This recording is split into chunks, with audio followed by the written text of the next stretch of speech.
Hello friends, स्वागत है आपका हमारे यूट्यूब चैनल मंजिल ऑनलाइन ग्रुप पर। फ्रेंड्स, आज की इस वीडियो में हम लोग पढ़ेंगे ज्योग्राफी की क्लास के अंतर्गत हम वर्ल्ड मैपिंग पढ़ रहे थे। तो उसी का आज हमने इससे पहले की वीडियो में दक्षिण अमेरिका महाद्वीप और उत्तर अमेरिका महाद्वीप को फिनिश कर दिया है। तो उसकी वो जो वीडियो बनाए हैं उनका लिंक इस वीडियो के डिस्क्रिप्शन में दे रखा है। तो वहां पर जाकर के आप वो दोनों भी महाद्वीप से जो भी लगभग 6 वीडियो हैं उनको भी आप लोग देख लीजिए, और जिससे कि आपकी सारे महाद्वीप क्लियर हो जाएंगे। तो आज की वीडियो में हम लोग पढ़ेंगे अफ्रीका महाद्वीप के विषय में। तो अफ्रीका महाद्वीप में देश, और चूंकि ये अफ्रीका महाद्वीप काफी बड़ा है तो इसका मैं कई पार्ट आपको दूंगा। तो अफ्रीका महाद्वीप के हम लगभग 3 से 4 पार्ट बनाएंगे वीडियो। तो आज का जो पार्ट है उसमें हम लोग क्या पढ़ेंगे, आइए शुरू करते हैं वीडियो को।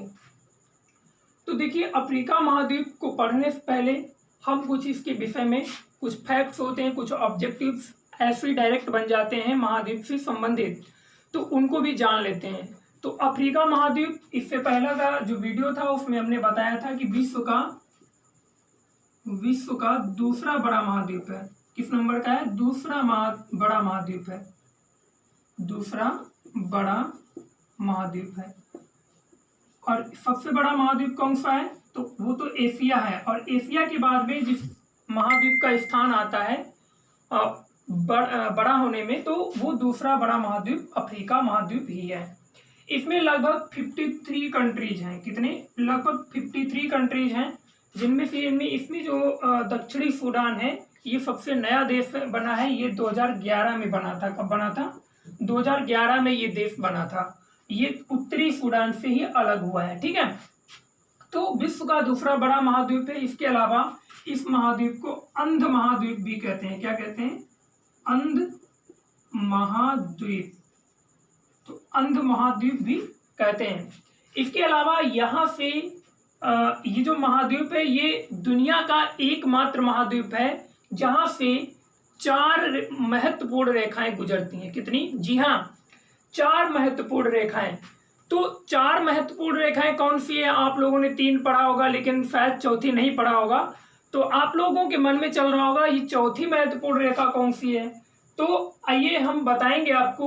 तो देखिए, 4 महत्वपूर्ण रेखाएं कौन कौन सी है। नंबर 1, कर्क रेखा, जिसे हम 23.5 डिग्री नॉर्थ का अक्षांश, 23.5 डिग्री नॉर्थ का अक्षांश है।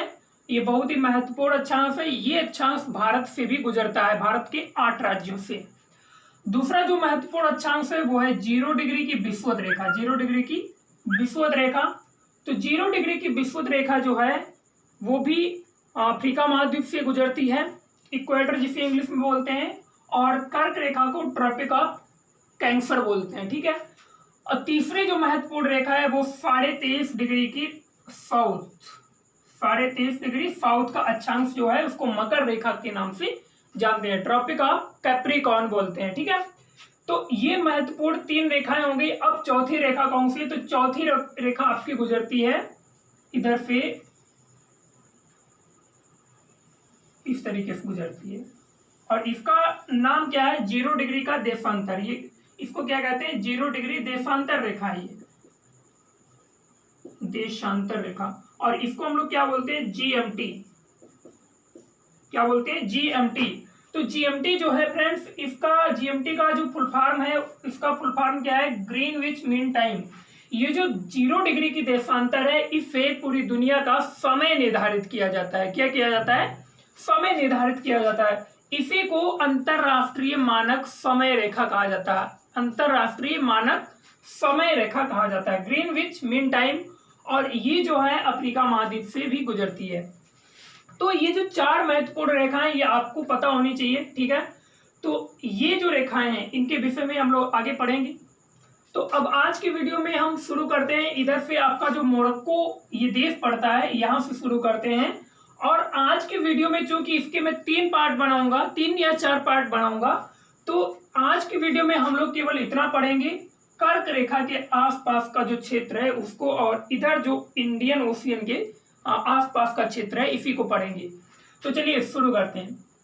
देखिए सबसे पहले आपको बता दें कि ये जो अफ्रीका महाद्वीप है ये यूरोप महाद्वीप से किस जलसंधि के द्वारा अलग होता है। तो यूरोप से जिब्राल्टर जलसंधि जो है यहाँ पर स्थित है। इधर ये स्पेन है और इधर ये मोरक्को अफ्रीका का देश है। स्पेन यूरोप का देश है। तो जिब्राल्टर जलसंधि के द्वारा अफ्रीका महाद्वीप यूरोप महाद्वीप से अलग होता है। या फिर हम कह सकते हैं ये जो मोरक्को, देखिए ध्यान देना यहाँ पर कि ये जो मोरक्को का ये जो है यहाँ पर ये मोरक्को देश है और ये जो यहाँ पर प्रायद्वीप जैसा दिखाई दे रहा है छोटा सा, तो मोरक्को के जो इस साइड में जो थोड़ा सा एरिया है इस पर स्पेन का कब्जा है। किसका? स्पेन का। और इधर स्पेन जो है, स्पेन के कुछ इलाके पर जो संधि के पास स्थित है उस पर यूके का कब्जा है। किसका? यूनाइटेड किंगडम का कब्जा है।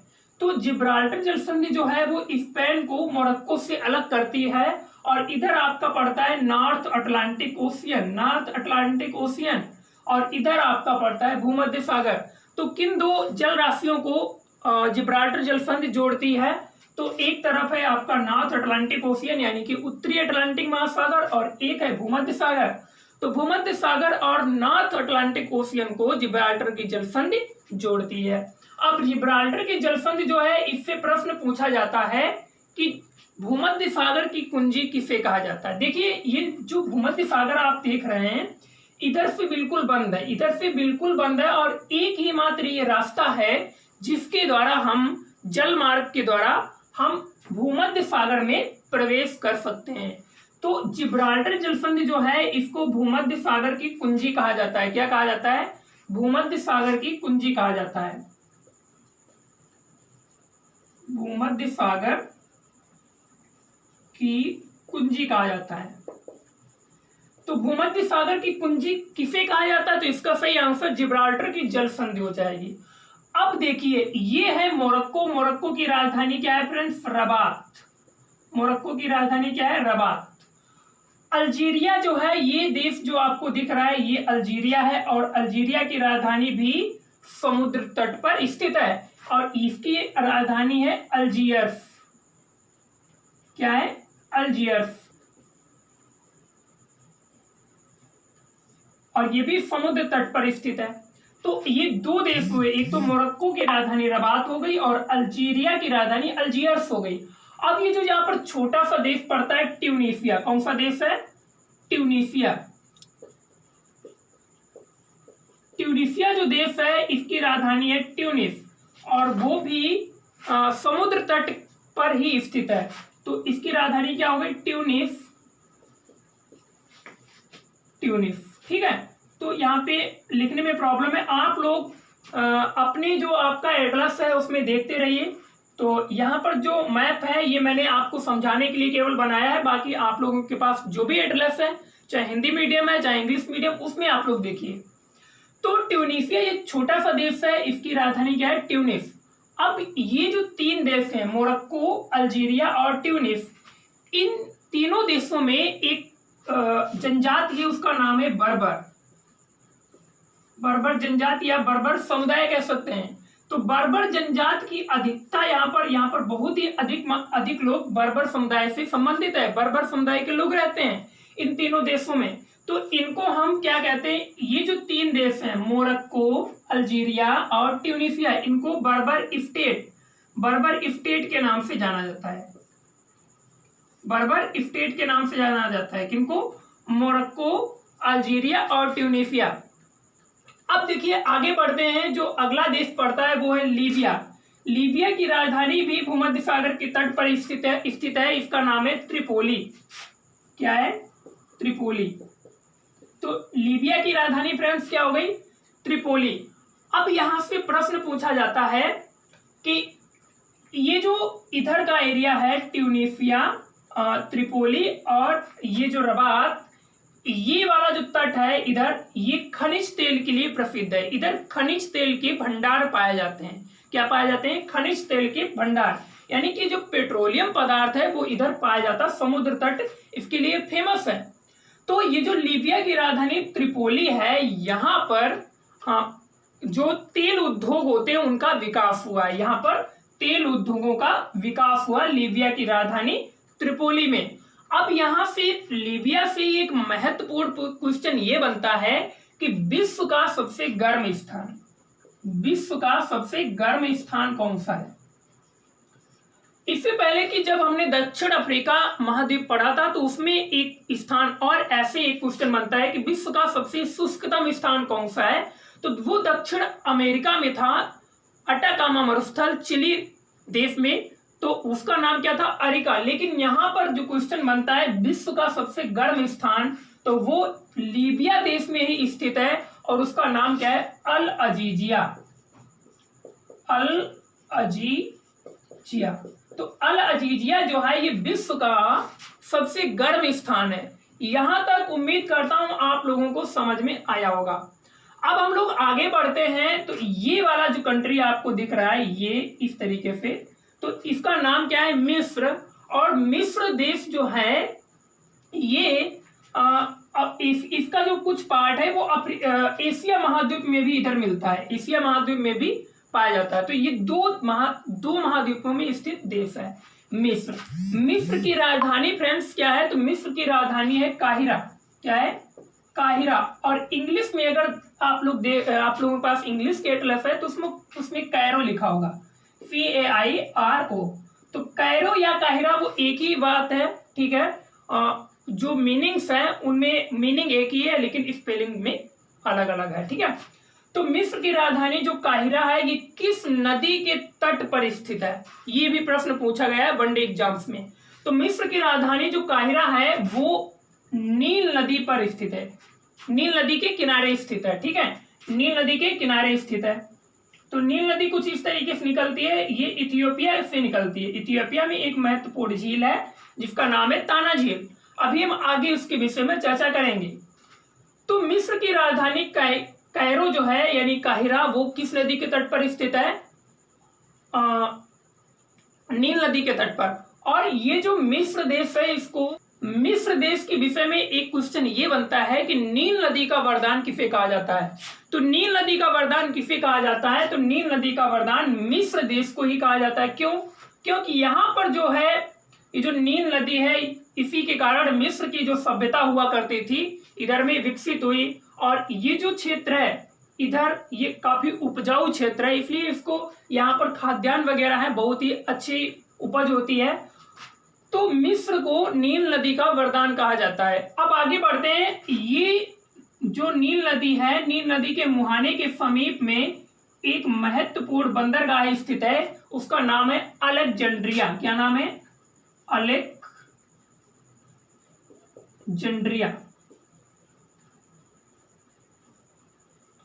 तो अलेक्जेंड्रिया जो है ये महत्वपूर्ण बंदरगाह है। क्या है, महत्वपूर्ण बंदरगाह। इसके अलावा ये जो मिस्र की राजधानी काहिरा यहाँ पर स्थित है, यहाँ पर ये जो नील नदी का जो क्षेत्र है यहाँ पर कपास जो है उत्तम कोटि का जो कपास है वो पाया जाता है।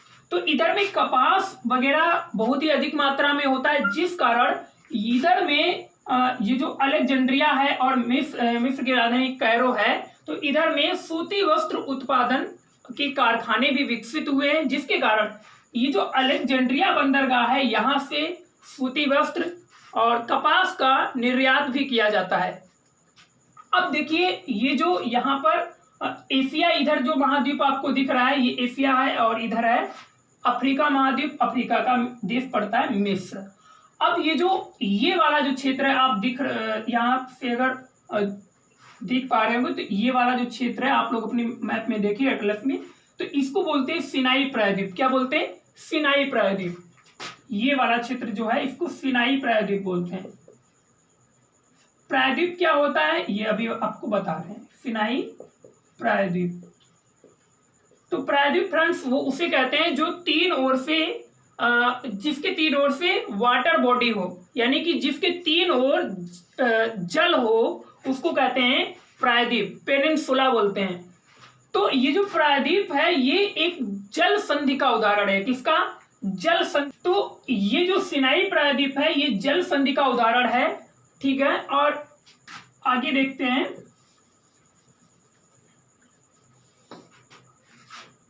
यहाँ पर दो महत्वपूर्ण खाड़ी हैं। जो एशिया के साइड में खाड़ी पड़ती है उसको बोलते हैं अक्कावा की खाड़ी। क्या बोलते हैं? अक्कावा की खाड़ी। अक्कावा की खाड़ी, ये आपके मैप में नहीं मिलेगा, ठीक है। तो यहां पर ये वाला जो क्षेत्र है, इधर में जो पतली पतली खाड़ी दिख रही, इसको बोलते हैं अक्कावा की खाड़ी। और इस साइड में जो मिस्र के पास में, मिस्र के किनारे जो खाड़ी स्थित है, इसको बोलते हैं स्वेज की खाड़ी। क्या बोलते हैं? स्वेज की खाड़ी। ये वाला जो क्षेत्र है इसको बोलते हैं स्वेज की खाड़ी। अब जब स्वेज की खाड़ी की बात आई तो यहाँ पर हम स्वेज नहर की भी बात करेंगे। तो स्वेज नहर की अगर बात ना हो यहाँ पर तो फिर पढ़ाना बेकार है।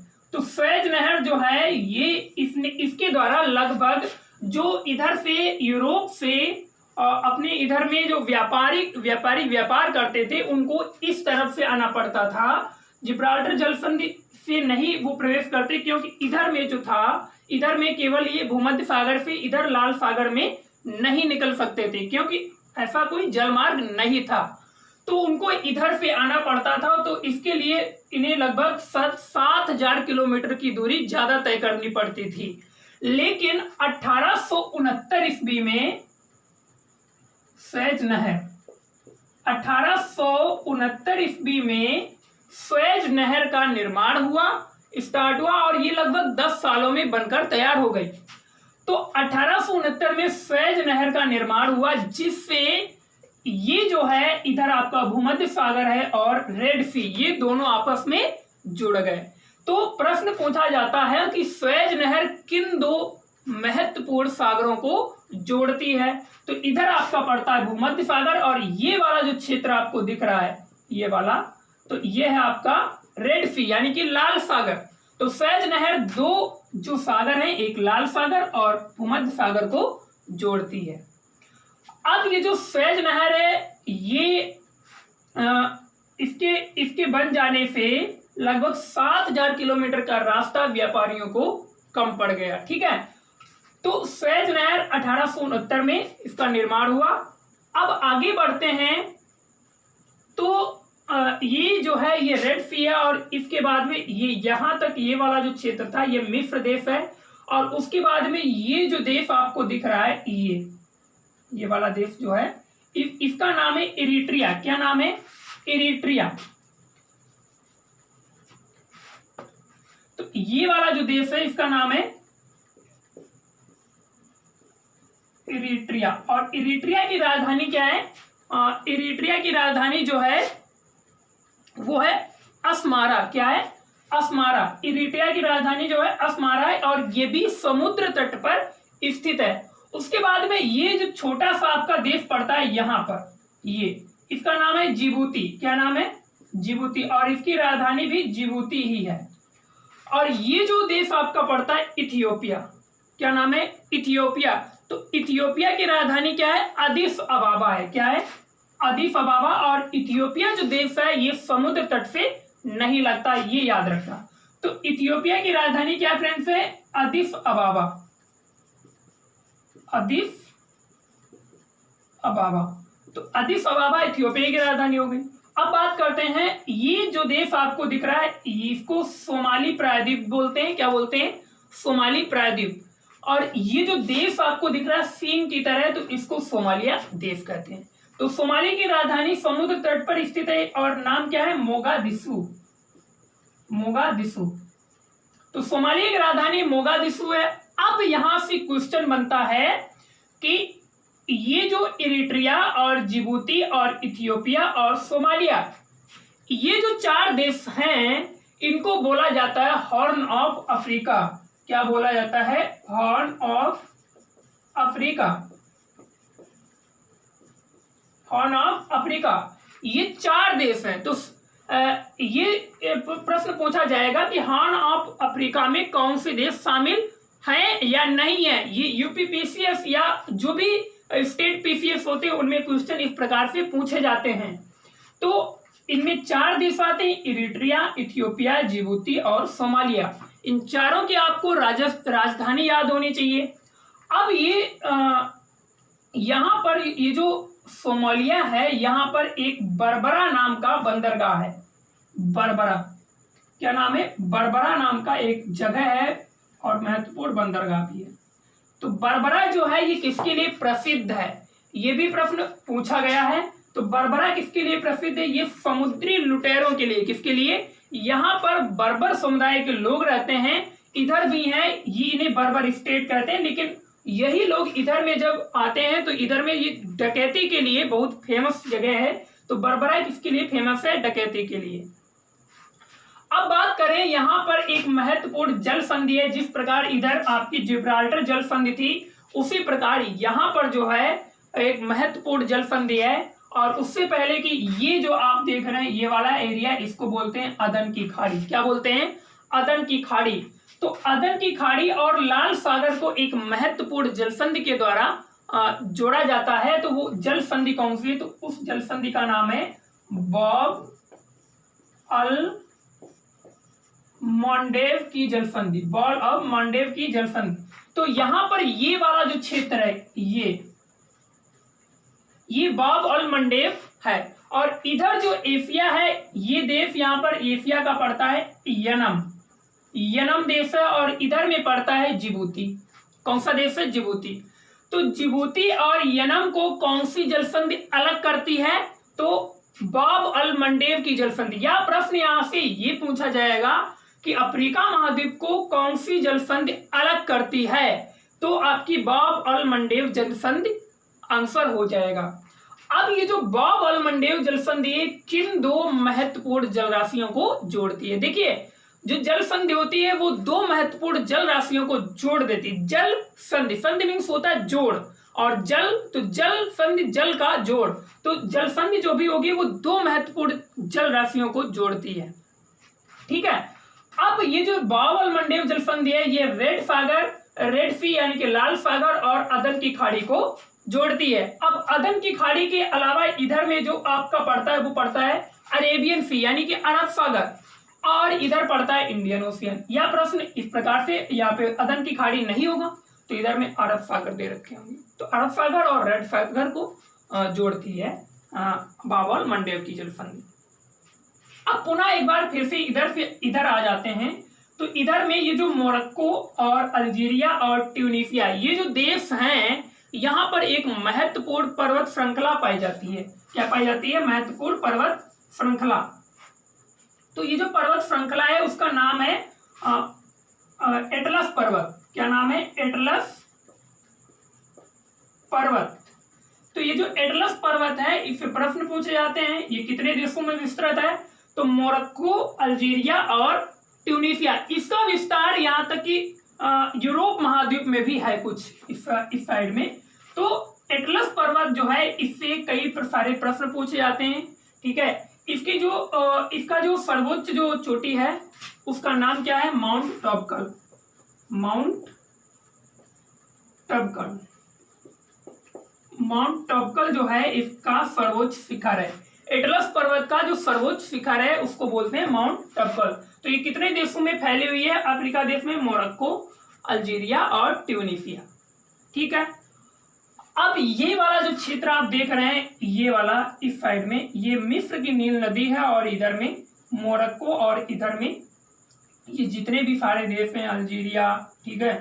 तो ये वाले जो देश हैं, इधर में एक बहुत बड़ा रेगिस्तान स्थित है जिसका नाम है सहारा रेगिस्तान। हालांकि इसके विषय में हम लोग नेक्स्ट क्लास जो होगी उसमें हम लोग पढ़ेंगे।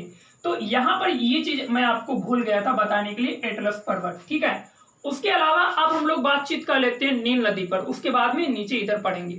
तो नील नदी जो है ये इसे मिस्र का वरदान कहा जाता है। ठीक है। तो नील नदी दो महत्वपूर्ण झीलों से निकलती है। कितनी, दो महत्वपूर्ण झीलों से निकलती है, हम आपको इधर में बताएंगे। तो पूरा ध्यान आपका बोर्ड पे होना चाहिए, ध्यान से देखेंगे तभी आपको समझ में आएगा। तो नील नदी की दो शाखाएं हैं, एक नील नदी का ये मुहाना है। तो नील नदी भूमध्य सागर में गिरती है। अब निकलती कहां से ये हम आपको बताएंगे। तो ये जो इथियोपिया में एक झील है स्थित, इसका नाम है ताना झील। क्या नाम है, ताना झील। ताना झील से एक नील नदी की शाखा निकलती है जिसको हम लोग बोलते हैं ब्लू नील। क्या बोलते हैं, ब्लू नील। मैं इधर समझाने के लिए आपको इधर में लिख रहा हूं, ये है ताना झील, ठीक है, इससे निकलती है ये ब्लू नील, ब्लू नील, ठीक है। और इधर में एक देश क्या है, यहाँ पे कई सारे देश हैं, जैसे केन्या और युगांडा और तंजानिया। ये जो देश पड़ता है ये है युगांडा, युगांडा और केन्या, युगांडा और तंजानिया। इन 3 देशों में स्थित है विक्टोरिया झील। इसका नाम क्या है, इस झील का नाम क्या है, विक्टोरिया, लेक विक्टोरिया, विक्टोरिया झील। तो एक शाखा ताना झील से निकलती है। ताना झील कहाँ स्थित है, इथियोपिया नामक देश में स्थित है, ठीक है। ताना झील इथियोपिया नामक देश में स्थित है, ठीक है। इसे ब्लू नील निकलती है। और विक्टोरिया झील से एक और इसकी शाखा निकलती है, उसका नाम है व्हाइट नील, व्हाइट नील। तो इसकी 2 शाखाएं मिलकर के नील नदी बनाती हैं। 2 शाखाएं कौन कौन सी हैं, ब्लू नील और व्हाइट नील। अब ये जो 2 शाखाएं निकलती हैं और ये जिस स्थान पर मिलती हैं वो है उत्तरी सूडान की राजधानी, और उस उत्तरी सूडान की राजधानी का नाम क्या है, उसका नाम है खार्तूम। ये खार्तूम नामक जगह पर दोनों मिल जाती हैं। तो ये खार्तूम जो है, कई बार देखिए जितने भी, जैसे अपने उत्तर प्रदेश की बात करें, तो अपने भारत देश की बात करें तो उत्तर प्रदेश में इलाहाबाद नामक जगह पर, इलाहाबाद में गंगा और यमुना का संगम होता है। तो ये कई बार प्रश्न पूछा जाता है कि गंगा और यमुना का संगम कहाँ पर होता है, तो प्रयागराज। वैसे ही जितनी भी नदियां हैं, 2 नदियां हैं और उनका संगम होता है, वो पॉइंट बहुत ही इंपॉर्टेंट हो जाते हैं। तो नील नदी जो कि एक विश्व की, दुनिया की सबसे बड़ी नदी है, नील नदी दुनिया की सबसे बड़ी नदी है, इसलिए इसका जो संगम है वो और भी महत्वपूर्ण हो जाता है। तो खार्तूम नामक जगह पर ब्लू नील और व्हाइट नील मिल जाती हैं, और यहीं पर स्थित है एक महत्वपूर्ण बांध जिसका नाम है असवान डैम। क्या, असवान बांध भी नील नदी पर ही है। अब ये जो खार्तूम नामक जगह पर मिलती हैं, ये उत्तरी सूडान की राजधानी है। ये जो है ये है खार्तूम, ठीक है। तो ये रहा आपको, ये मैंने कुछ नील नदी के विषय में बताया, ठीक है। नील नदी कहाँ से निकलती है, ताना झील और विक्टोरिया झील, इनकी 2 शाखाएं हैं और दोनों शाखाएं खार्तूम नामक जगह पर मिलती हैं। अब हम लोग नीचे बढ़ेंगे और यहां तक हो गया था। अब जो केन्या है, केन्या की राजधानी है नैरोबी। केन्या किधर साइड में, ये सोमालिया के नीचे और इथियोपिया के नीचे केन्या नामक देश है, इसकी राजधानी है नैरोबी। नैरोबी जो है ये महत्वपूर्ण एक हिल स्टेशन है, और इधर में एक केन्या नाम का ही पर्वत है, और नैरोबी जो है उसी पर्वत पर स्थित है और एक महत्वपूर्ण हिल स्टेशन है। अब ये देखिए, आप यहाँ पे देख रहे होंगे विषुवत रेखा यहाँ से गुजरती है।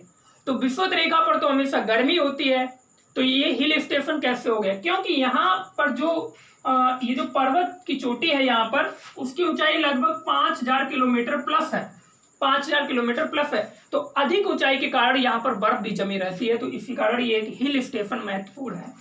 तो नैरोबी जो है ये केन्या की राजधानी है, और ये समुद्र तट पर स्थित नहीं है। यहाँ पर जो इधर में जो हिल स्टेशन है नैरोबी, इधर में चाय वगैरह, चाय जो है, चाय का उत्पादन किया जाता है। किसका, चाय का उत्पादन किया जाता है, जिसके कारण यहाँ ये जो नैरोबी है, नैरोबी तो कोई बंदरगाह है नहीं, ये अंदर में स्थित है। तो यहाँ पर एक महत्वपूर्ण बंदरगाह है, उसका नाम है मोम्बासा। तो मोम्बासा बंदरगाह से इधर में जो केन्या में चाय उत्पादन होता है, तो चाय का निर्यात किस बंदरगाह से किया जाता है, तो मोम्बासा नामक बंदरगाह से किया जाता है। अब देखिए उसके बाद में जब हम नीचे बढ़ते हैं, तो ये है आपकी, ये लेक विक्टोरिया, ये दुनिया की मीठे पानी की तीसरी बड़ी झील है। कितनी, तीसरी बड़ी झील है, ठीक है। और इधर में ये जो ताना झील थी, उसके बाद में यहां पर पड़ती है आपकी टंगनिका झील। कौन सी, टंगनिका झील पड़ती है।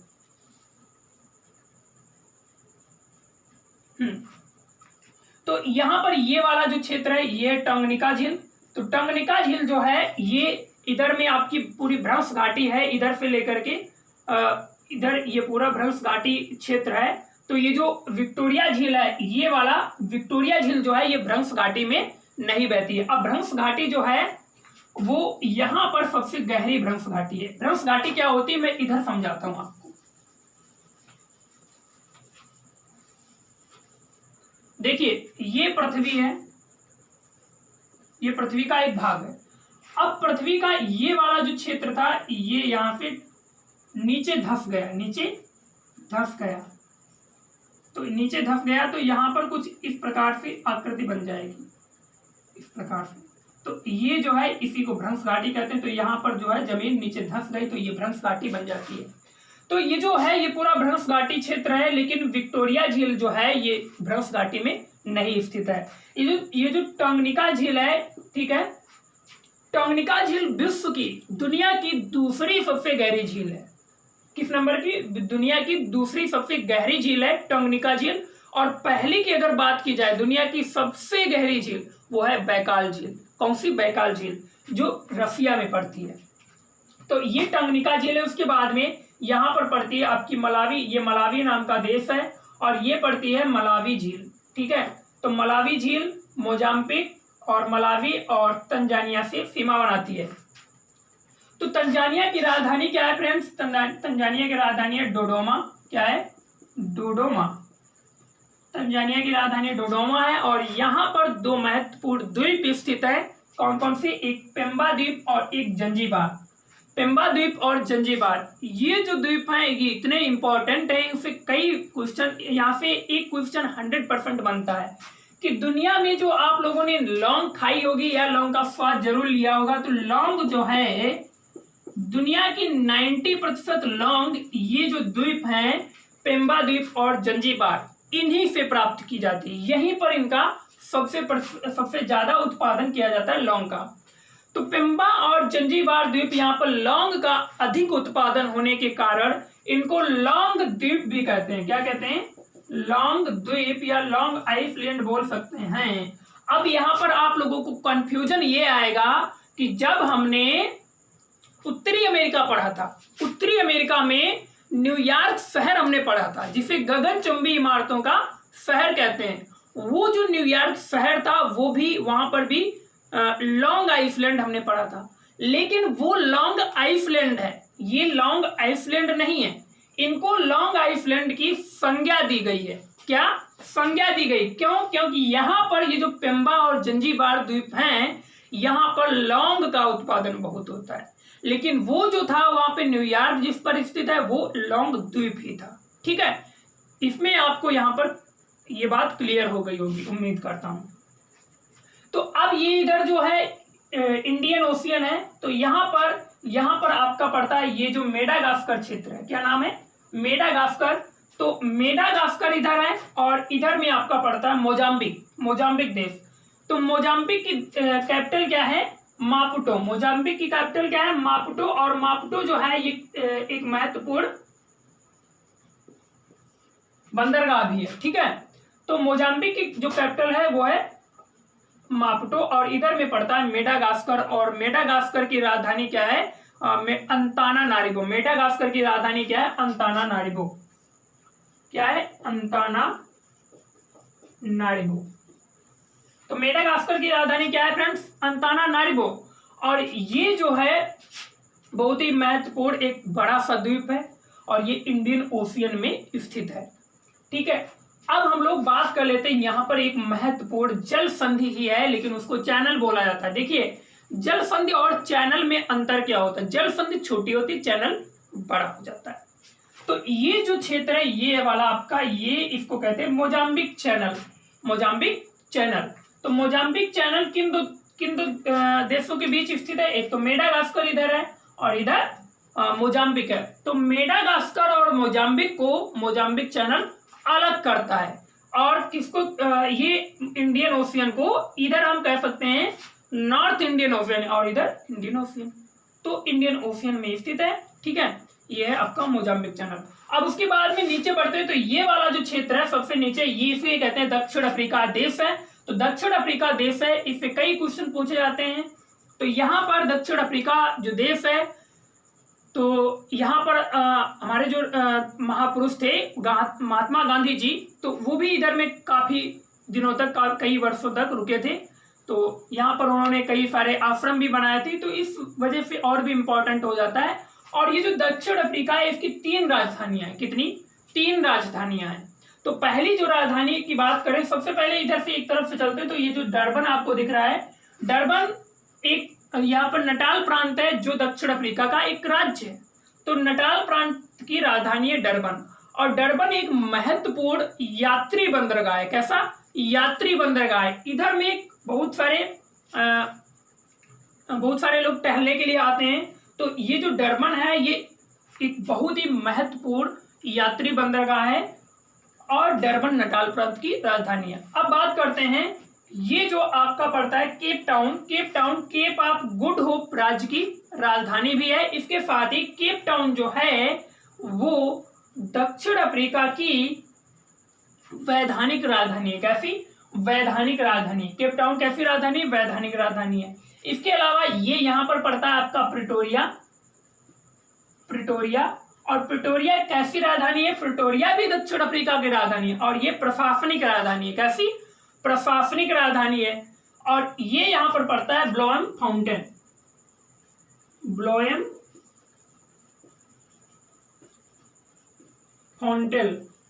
तो ब्लोएम फाउंटेन जो है, ब्लोएम फाउंटेन, ये है आपकी न्यायिक राजधानी। कैसी? न्यायिक राजधानी। तो केप टाउन हो गई वैधानिक राजधानी, प्रिटोरिया हो गई आपकी प्रशासनिक राजधानी, इसके अलावा ब्लोएम फाउंटेन जो हो गई, ये हो गई न्यायिक राजधानी। ठीक है, तो उम्मीद करता हूं आपको यहां तक समझ में आया होगा। अब थोड़ा हम इधर भी बाहर देख लेते हैं। तो इधर में हमने आपको बताया था कि इधर में स्थित है अटलांटिक ओशियन। तो यहाँ पर ये वाला जो क्षेत्र है, ये इधर में एक महत्वपूर्ण खाड़ी स्थित है जिसका नाम है गिनी की खाड़ी। क्या नाम है? गिनी की खाड़ी। अब इधर वाला जो ये पार्ट है, ये हमारा पार्ट नेक्स्ट वीडियो का होगा, और ये जो नीचे का पार्ट है ये नेक्स्ट वीडियो का होगा। इसके अलावा इधर आपका बचता है सहारा मरुस्थल, और सहारा मरुस्थल का जो दक्षिणतम हिस्सा है उसको, वो एक पेटी है जिसको साहेल पेटी कहते हैं। ठीक है, सहारा मरुस्थल जो है विश्व का सबसे बड़ा मरुस्थल है। वो कितने देशों में स्थित है, इसके विषय में हम लोग अगले वीडियो में चर्चा करेंगे।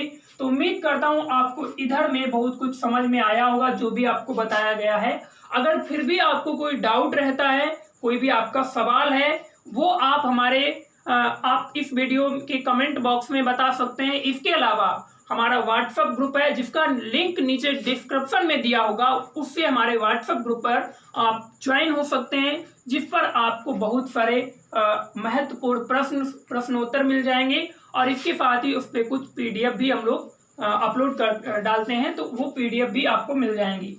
तो इधर में एक बार रिवाइज करते हैं। जिब्राल्टर जलसंधि थी, इधर स्पेन था और इधर मोरक्को नाम का देश था। तो जिब्राल्टर जलसंधि नॉर्थ अटलांटिक ओशियन को भूमध्य सागर से जोड़ती थी। इसे भूमध्य सागर की कुंजी कहा जाता है। भूमध्य सागर में ही एक द्वीप स्थित है जिसका नाम है लिपारी द्वीप। लिपारी द्वीप से एक क्वेश्चन पूछा जाता है कि यहाँ पर एक महत्वपूर्ण ज्वालामुखी, सक्रिय ज्वालामुखी स्थित है। तो लिपारी द्वीप पर एक सक्रिय ज्वालामुखी स्थित है, उसका नाम है स्ट्राम्बोली ज्वालामुखी। तो जब यहाँ पर बात की गई भूमध्य सागर की कुंजी की, तो यहाँ पर बात हो जाती है भूमध्य सागर के प्रकाश स्तंभ की भी। तो भूमध्य सागर का प्रकाश स्तंभ किसे कहा जाता है? स्ट्राम्बोली नामक ज्वालामुखी है जो लिपारी नामक द्वीप में स्थित है। तो इस पर भी हमने देख लिया। तो मोरक्को की राजधानी रबात, अल्जीरिया की राजधानी अल्जियर्स, यहाँ पर ये छोटा देश है ट्यूनिस, तो ट्यूनिस की राजधानी ट्यूनीशिया, तो ट्यूनीशिया की राजधानी ट्यूनिस है। उसके बाद में लीबिया, तो लीबिया की राजधानी त्रिपोली है, और यहाँ पर विश्व का सबसे गर्म स्थान भी स्थित है जिसका नाम है अल अजीजिया। ठीक है, उसके बाद भी बढ़ते हैं मिस्र, तो मिस्र की राजधानी कायरो यानी कि काहिरा है, और जो नील नदी के तट पर स्थित है। और काहिरा जो है ये आपकी समुद्र तट पे नहीं स्थित है, नील नदी के तट पर स्थित है, नील नदी के किनारे। और ये है सिनाई प्रायद्वीप जो कि एक स्थल संधि का बहुत ही महत्वपूर्ण एग्जाम्पल है। और ये इधर आपकी अक्काबा की खाड़ी पड़ती है, इधर में स्वेज की खाड़ी पड़ती है।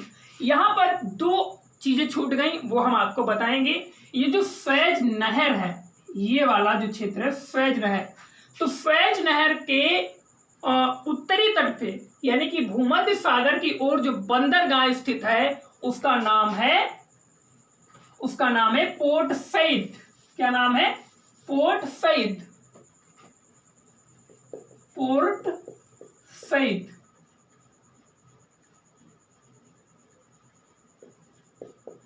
Port Said. और जो सैद नहर है, जो सैज की खाड़ी की ओर जो बंदरगाह स्थित है उसको कहते हैं पोर्ट सैज, पोर्ट सैज। अब यहां से एक क्वेश्चन, इससे पहले जो पीसीएस का एग्जाम हुआ 2019 वाला, उसमें पूछा गया था, उसमें क्रम लगाने में क्वेश्चन पूछा गया था। तो क्वेश्चन क्या था उसके विषय में हम लोग देखते हैं। तो ये जो दो बंदरगाह थे, पोर्ट सईद और पोर्ट सैज, ये जो सैज नहर है, इस पर जो वाटर जो है वो बहुत तेजी से जल की जो धारा है, जल के बहाव को कम करने के लिए 3 झीलें बनाई गई हैं। कितनी? 3 झीलें बनाई गई हैं। उनका क्रम पूछ लिया जाता है उत्तर से दक्षिण की ओर। तो उनमें लेक तिम्सा, पहली झील जो है तिम्सा झील, और फिर पड़ती है ग्रेट बिटर। दूसरी झील जो है वो है ग्रेट बिटर, और तीसरी झील है लिटिल बिटर। तो ये है आपका सही क्रम, इसको आप लोग याद रखिए, नोट्स में बड़ा बड़ा हाईलाइट कर लीजिए, क्योंकि ये क्वेश्चन पिछली बार पीसीएस एग्जाम में पूछा गया है। अगर आने वाले समय में पीसीएस में नहीं पूछा गया तो यूपी SSSC की किसी भी एग्जाम में या अन्य आरओ में पूछा जा सकता है। तो ये जो यहाँ से जो चीजें छूटी थी वो भी आपको बता दिया। अब यहाँ पर यह कावा की खाड़ी, सैज की खाड़ी। अब ये जो आगे बढ़ते हैं तो रेड सी पड़ता है, लाल सागर और इधर पड़ती है अदन की खाड़ी। इन दोनों को कौन सी जलसंधि जोड़ती है? बाबल मंडेव की जलसंधि जोड़ती है।